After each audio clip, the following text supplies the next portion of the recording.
Rasulullah Shallallahu Alaihi Wasallam mengajarkan kepada kita saat kita melihat hal yang kita sukai, kita mengucapkan Alhamdulillahilladzi bini'matihi tatimmus sholihat.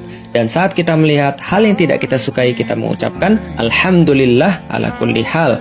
Puji-pujian dan syukur adalah sesuatu yang sangat penting dalam hidup manusia. Karena itulah dalam surat Al-Fatihah ada Alhamdulillah setelah Bismillah. Karena puji-pujian dan syukur adalah awal hubungan mesra antara hamba dengan Tuhannya. Orang gak bakalan kecewa kalau bersandar kepada Allah.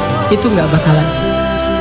Karena siapapun yang berserah diri kepada Allah, maka dia telah berpegang kepada tali yang paling kokoh. Wa man yuslim wajhahu ila Allah, wa man yuslim wajhahu ila Allah wa huwa muhsin faqad istamsaka bil urwatil wuthqa wa ila Allahi aqibatul umur. Siapa yang menyerahkan dirinya kepada Allah dan dia senantiasa berbuat baik, maka sesungguhnya dia telah berpegang kepada tali yang paling kokoh, dan kepada Allah segala urusan dikembalikan.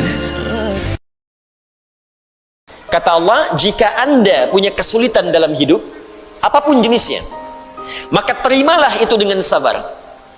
Lalu mintakan solusinya kepada Allah. Logika sederhananya begini. Kalau bapak ibu ada kesulitan tentang perihal tertentu, maka Anda akan mencari pakar untuk menyelesaikannya. Handphone rusak, perginya kan ke tukang handphone kan? Servis di situ. Motor ada masalah, pergi kemudian ke bengkel. Baik, fisik ada masalah, pergi ke dokter. Jelas ya? Sekarang hidup kita punya masalah. Maka yang bisa menyelesaikan semua itu, kita harus datang kepadanya.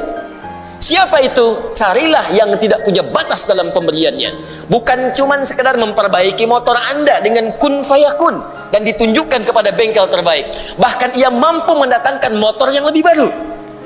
Maka ketika Anda memohon kepadanya, kata Allah, saya akan panggil engkau setiap hari supaya engkau bisa menyampaikan kepadaku keluhan apa yang sedang kau rasakan.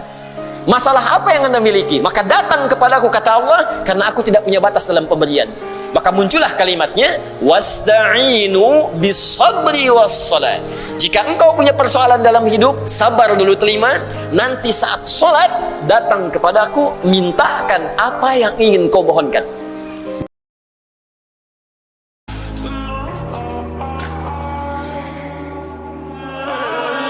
Tidak ada hadiah yang lebih utama yang diberikan oleh anak kepada orang tuanya lebih daripada hidayah Allah yang dia hantarkan kepada orang tuanya. Mungkin sebagian bisa membelikan mobil buat orang tuanya, bisa membelikan rumah buat orang tuanya, bisa memberikan banyak kebaikan buat orang tuanya. Tapi terkadang dia sedih tatkala melihat orang tuanya masih belum mengenal Allah Jalla Jalaluhu. Maka di antara cara anak untuk berbakti kepada orang tua, membawanya ke dalam surga, adalah sering berjumpa dengan orang tuanya. Maka bila anak ingin orang tuanya dapat hidayah, dia sering ketemu, paling tidak datang ke sana ya. Jangan cuma uangnya yang dikirim. Kadang-kadang orang tua itu ngelihat dari jauh anaknya, Allahu Akbar ya. Tapi memang ibu satu itu bisa merawat 10 anak. Tapi 10 anak belum bisa merawat satu ibu.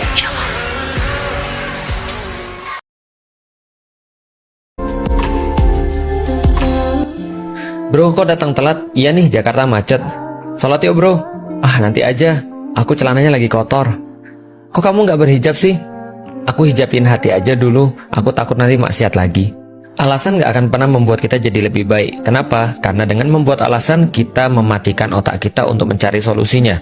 Tapi apabila kita mau mulai mengakui kesalahan, maka otak kita akan aktif dan mencari solusi terbaik. Itulah kenapa ada mengakui kesalahannya dan iblis mencari alasan.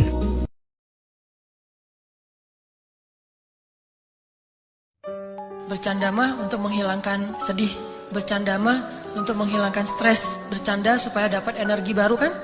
Ternyata ada yang lebih efektif daripada bercanda kalau kita pengen semangat lagi. Apa yang lebih efektif? Menangis. Menangis itu, menitikkan air mata itu lebih powerful daripada tertawa.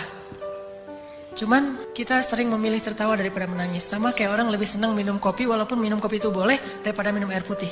Perbanyaklah menangis, karena menangis itu air mata kita menggugurkan dosa dan membersihkan hati yang kotor.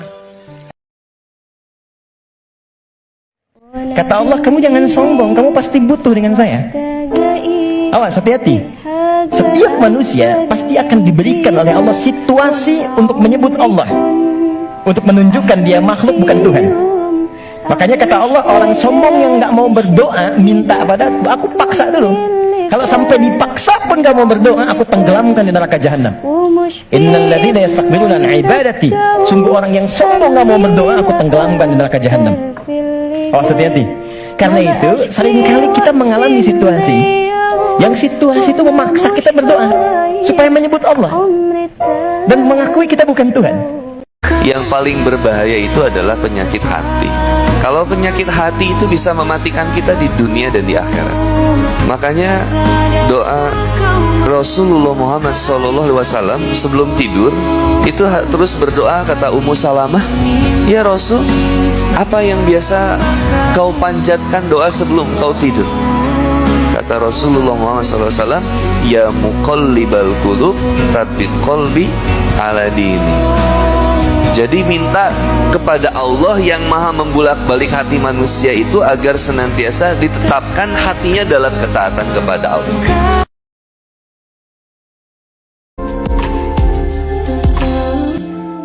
Orang-orang yang paling berat ujiannya adalah para nabi, dan bila nabi memulai untuk menyelesaikan permasalahan-permasalahannya, maka mereka memulai dengan beristighfar. Nabi Muhammad beristighfar minimal 70 kali dalam sehari, dan berpesan kepada kita, barang siapa yang senantiasa beristighfar kepada Allah, maka Allah akan jadikan kebahagiaan di tiap-tiap kesedihannya, kelapangan dari tiap-tiap kesempitannya, dan rizki dari yang tidak diduga-duga.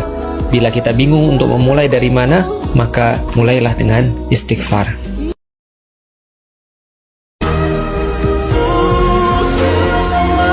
Allah tuh baik banget sama kita. Allah gak pernah menolak doa kita walaupun kita sering menolak panggilannya. Allah panggil kita, hayya 'alas shalah, kita pura-pura gak dengar. Hayya 'alas shalah, kita pura-pura sibuk. Tapi begitu kita butuh, kita banyak masalah, ya Allah, Allah berikan permintaan kita.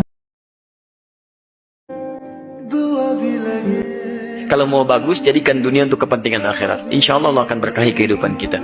Ingat ya, ingat ini. Anda mengejar sholat tidak akan mengurangi rezeki Anda. Rezeki kita itu sudah diatur. Jadi kalau Anda bisa mengerjakan perbuatan yang baik, kenapa pilih yang tidak baik? Tidak akan mengurangi rezeki Anda. Wa annahu wa agna wa aqna. Dia Allah akan menjadikan antum kaya atau cukup. Sifat Allah itu nggak akan mengurangi rezeki. Sifat Allah itu mencukupkan rezeki. Yang menjadikan kurang itu antum yang tidak pernah merasa cukup dengan rezeki yang Allah berikan. Kenapa tidak merasa cukup? Karena kurang dekat dengan Allah, banyak maksiatnya, banyak dunianya. Itu yang menjadikan gak pernah cukup. Kalau antum selalu merasa cukup, akan dibantu oleh Allah, nyaman hidupnya. Karena sifat Allah berkeinginan selalu menambah. Kalaupun kurang, itu perasaan antum. Karena Allah tidak pernah mengurangi rezeki seorang hamba. Makanya jangan sampai Anda menyebut, ya Allah, kenapa engkau kurangi rezeki saya? Bukan saya yang kurangi, kamu yang gak pernah merasa cukup. Sebetulnya kalau kita merasa cukup, enak Pak, dibantu oleh Allah, hidupnya ringan.